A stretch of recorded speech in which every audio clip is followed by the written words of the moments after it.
कोणीतरी कोणी म्हणतात की आमच्या एका खासदाराला मारलं, जोडणार की शिवसेनेच्या तिकिटावरती निवडून यायचं आणि बदमाश तिकडे जातात, मग त्यांना काय ओवाळू?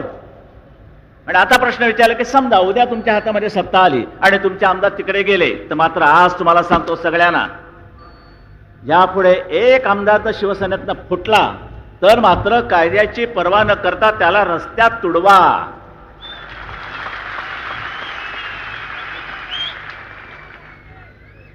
बरं, आणि महिलांनी ते एक चांगलं काम बजवावं. जाम काय अगदी काळं वेळं अगदी वाटतं ते त्याच्या अगदी अंगावरती नाचला तरी चालेल, पण ह्या भडव्यांना अशीच शिक्षा झाली पाहिजे. करणार की नाही? निवडून आल्यानं धडा शिकवणार की नाही? जर आरामखोरी केली तर समजलं ना? हे करायला पाहिजे. मी लोकशाही फालतू लोकशाही मानत नाही. ही लोकशाही नव्हे की ज्या जनतेनं विश्वासानं शिवसेनेचा म्हणून तुम्हाला निवडून दिल्यानंतर तुम्ही तिकडे जाता पैशा करता. सरकार आलं होतं की शिवसेनेचं सरकार आलं होतं, पण शिवसेनेचा मुख्यमंत्री होता कामा नये म्हणून दुष्टाने, आणि विशेष करून जे शरद जोशी आहेत ना, जे शेतकऱ्यांचा नेहमी पोळका येतो त्यांना, पण शेतकऱ्याला विचारत नाही, संपूर्ण बट्ट्याबोळ केलेल्या शेतकऱ्यांचा, त्या माणसानं पहिली त्याची माणसं शरद पवारांच्या इकडे गेली. नंतर मग जनता दलवाले गेले. जनता दल तर आता फुटलंच आहे, बाकडं तिकडं वगैरे असं. पण हा प्रश्न मी जो घेतलेला आता की महाराष्ट्रामध्ये सत्ता आणण्याचा उद्देश फक्त तुमचं भलं व्हावं. काल संजय राऊतचा ज्याला फोन आला की म्हणे दसऱ्याबद्दल तुम्ही काय हे करतात, लोकांना शुभेच्छा काय देता? म्हटलं काय देऊ शुभेच्छा हो, चांगलं तर व्हावंच, ही नुसती शुभेच्छा झाली, पण त्याला आकार कधी येणार, त्याला निश्चित रूप कधी येणार? ज्या वेळेला माझ्या हातामध्ये तुम्ही सत्ता द्याल त्याच वेळेला त्या शुभेच्छांना अर्थ चढेल, नाही तर त्या शुभेच्छांना काही अर्थ नाही. कारण तुमचं वाईट कशा करता चिंतू?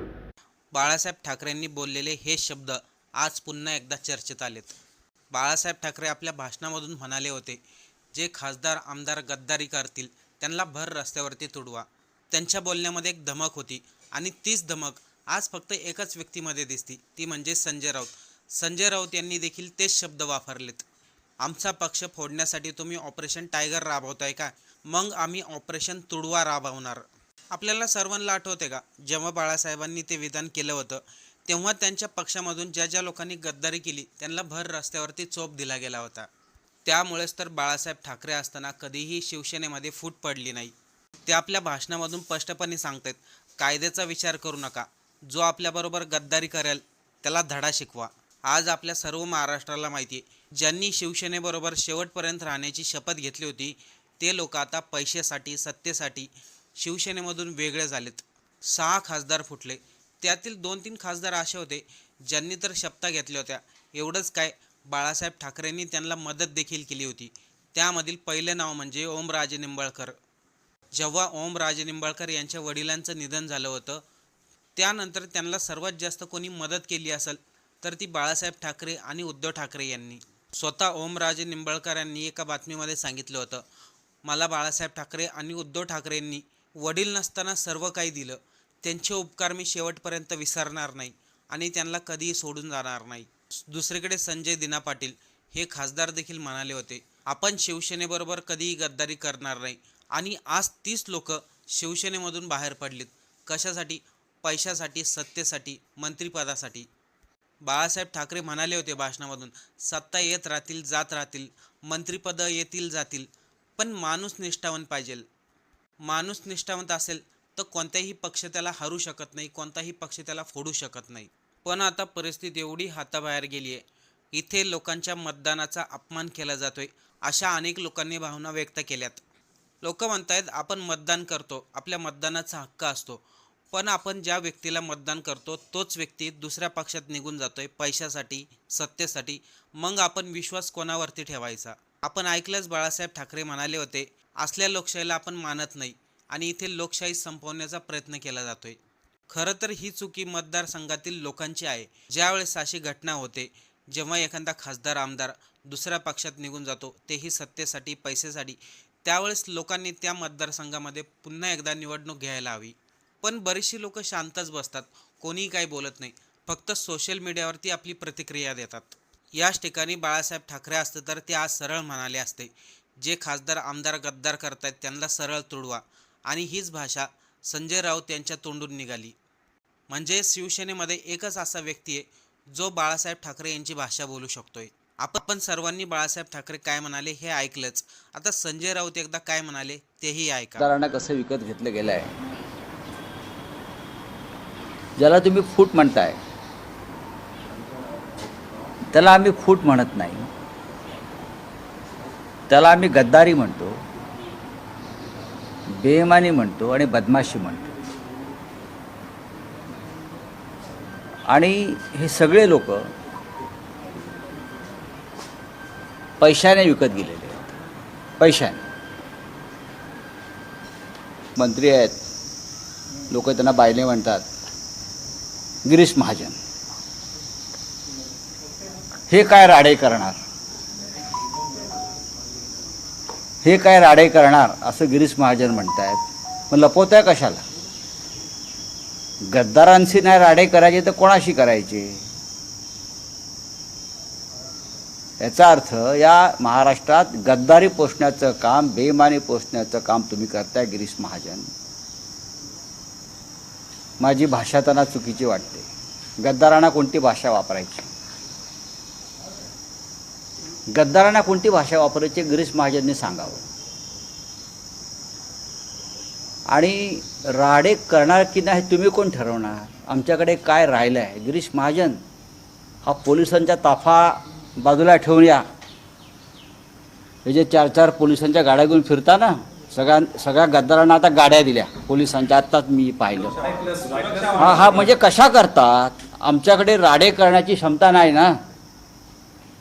शिवसेनेकडे राडे करण्याची क्षमता नाही, राहिली नाही. कोण उरलं आहे तुमच्याकडे?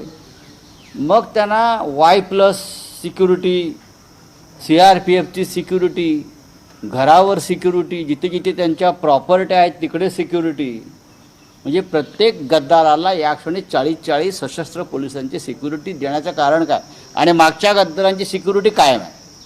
आणि त्या सिक्युरिटीमध्ये राहून ते आम्हाला विचारतात यांच्याकडे राडे करण्यासारखं काय आहे? सिक्युरिटी काढा, तुमच्या अंगावरती चिंधी राहणार नाही.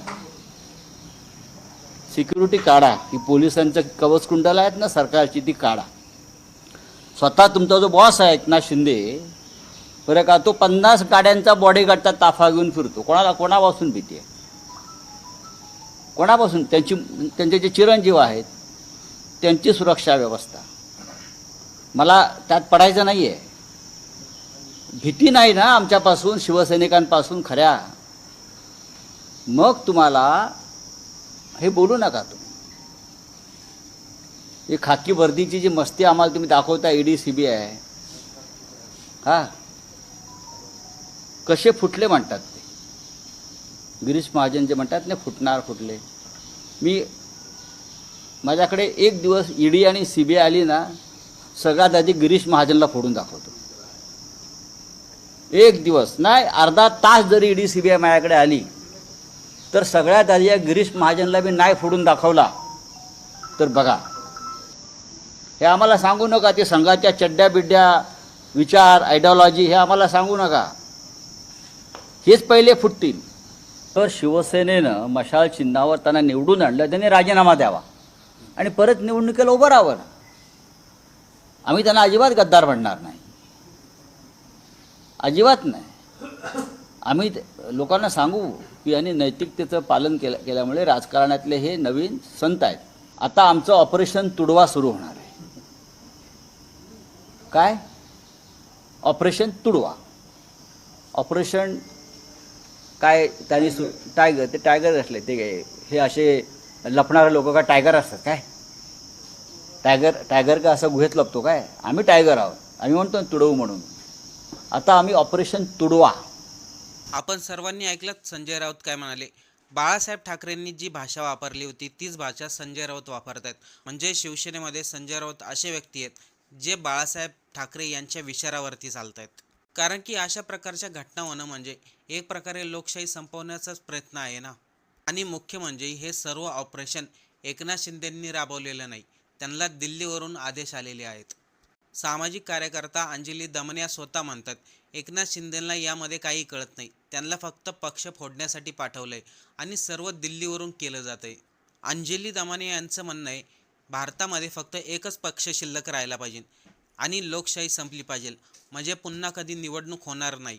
या पद्धतीने भाजप देशामधील छोटे छोटे आणि प्रादेशिक पक्ष संपवण्याच्या तयारीत आहे, असं अंजली दमाने यांचं स्पष्ट म्हणणं आहे. पण आपण इथे ऐकलं, बाळासाहेब ठाकरे डायरेक्ट म्हणतात, जनतेने शांत बसणं म्हणजे लोकशाही संपणं असं आहे. जनतेच्या मनामध्ये काय त्याच्यावरती सर्व काही अवलंबून असतं. फक्त सोशल मीडियावरती प्रतिक्रिया देऊन चालत नाही. अगोदरच्या काळात बाळासाहेब ठाकरे म्हणाले होते, जे खासदार आमदार गद्दारी करतील त्यांना तुडवा. आत्ताच्या काळामध्ये संजय राऊत म्हणतायत आणि त्याचबरोबर शरद पवार देखील त्यांना पाठिंबा देत आहेत. शरद पवारांनी सांगितलं, आता शांत बसून उपयोग नाही. संजय राऊत यांनी ऑपरेशन टायगरवरती ऑपरेशन तुडवा हा शब्द वापरला. त्यानंतर अनेक जिल्ह्यामध्ये शिवसैनिक संतापले. ज्या खासदारांनी गद्दारी केली त्यांचे पुतळे जाळण्यात आले. खरं तर याच्यावरती कडक निर्णय व्हायला हवा, कायदा व्हायला हवा. जर एखादा खासदार आमदार दुसऱ्या पक्षामध्ये जाणार असेल तर त्याने आपल्या आमदारकीचा खासदारकीचा राजीनामा द्यायचा, त्या जिल्ह्यामध्ये पोटनिवडणूक ठेवायच्या आणि त्या निवडणुकीमधून जो कोणी निवडून येईल त्याला ज्या पक्षात जायचं तो बिनधास्त जाऊ शकतोय. पण इकडे सरळ सांगितलं जाते, खासदार पळवले जात आहेत, आमदार पळवले जात आहेत आणि यामध्ये सर्वात जास्त चुकी म्हणजे शांत राहणाऱ्या लोकांची आहे. म्हणूनच तर आज जेव्हा शिवसेनेतील खासदार दुसरीकडे निघून गेले तेव्हा बाळासाहेब ठाकरे यांच्या भाषणाची पुन्हा एकदा आठवण झाली.